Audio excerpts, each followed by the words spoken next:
తాకట్లో ఉన్న మీ బంగారం ఈ రోజు ఎంత ధర చేస్తుందో కొమ్మూరి గోల్డ్ వాళ్ళకి కాల్ చేస్తే ఫ్రీ గోల్డ్ కాస్ట్ చెక్ చేసి చెప్తారు.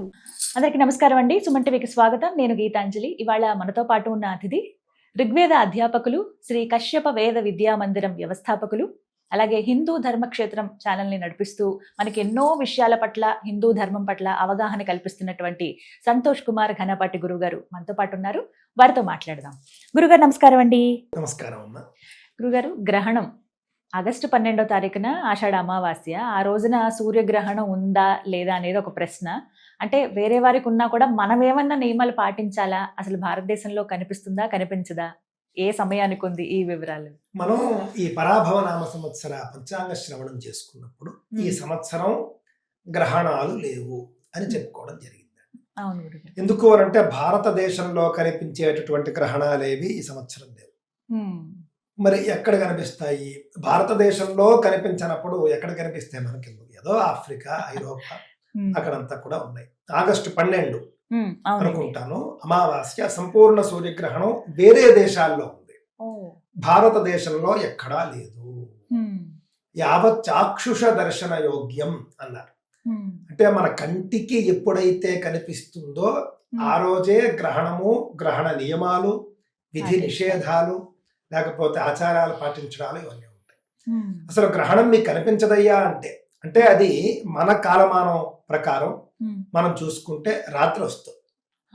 అంటే మనకు సూర్యుడు ఉండడు కదా, కావున మనకు కనిపించదు. కావున సంపూర్ణ సూర్యగ్రహణం కాదు కదా. ఏ సూర్యగ్రహణము 12వ తేదీ లేదు.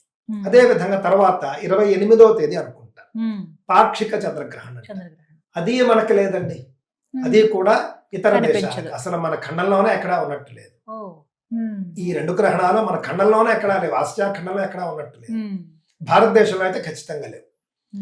అలాగే ఫిబ్రవరి 20వ తేదీ అనుకుంటా అప్పుడు గ్రహణం ఉందన్నారు. అది ఫిబ్రవరి 27, అంటే 27వ సంవత్సరం ఫిబ్రవరి 20వ తేదీ. అది కూడా మనకి లేదండి. అదైతే అసలు ప్రపంచవ్యాప్తంగా ఎక్కడ ఉన్నా కూడా అది లెక్కలేదు.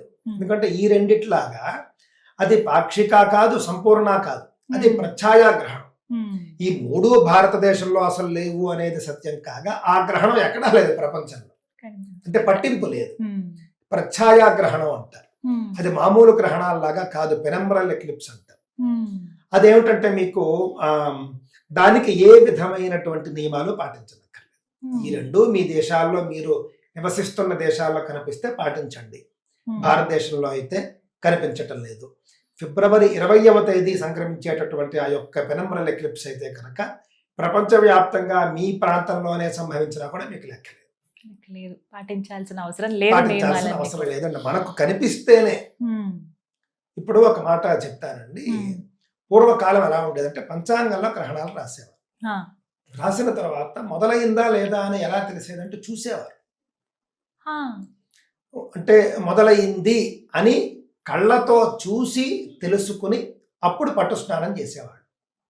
అయిపోయింది అని కళ్ళతో చూసి అప్పుడు విడుపు అయింది అని ముక్తి స్నానం చేసేవారు. అంతే తప్ప కేవలం టీవీల్లో చూసి ఎప్పుడు స్నానాలు లేవు. కాలంలో వచ్చింది. ఎవరు చూసేవాళ్ళు అంటే పంచాంగంలో ముందే ఫలానా నక్షత్రం వాళ్ళు చూడకూడదని ఉండేది కాబట్టి వాళ్ళు చూసేవాళ్ళు కాదు. వేరే వాళ్ళు చూసి అందరికీ చెప్పేవారు. మొదలైంది అంటే అందరూ స్నానాలు చేసేవారు. కావున కంటికి కనిపించడము అనేది ముఖ్యం.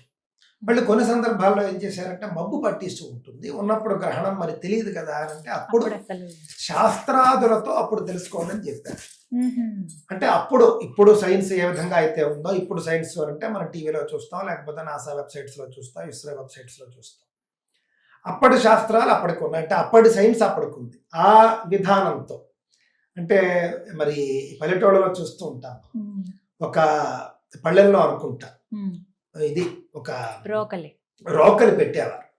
పెట్టి గ్రహణం మొదలవ్వగానే అది పటిష్టంగా ఉంటుంది, గ్రహణం అయ్యేంత వరకు ఉంటుంది. అది ఆ పద్ధతులు, అలాంటి శాస్త్ర పద్ధతుల ద్వారా కూడా తెలుసుకుని స్నానం చేసేవారు. ఇలా ఉండేది అప్పట్లో. ఈ విధంగా అప్పట్లో ఉండేది. ఏదో ఒక విధానం ఉండేది మనిషికి. కావున ఏమిటంటే కళ్ళతో మనకు కనిపించినప్పుడు మనం ఏమీ చేయలేం. ఇప్పుడు మీరు అది పట్టండి రోకలి, ఎల్లుండి ఉండదు. ఎందుకంటే మీ గ్రహణం లేదు కాబట్టి.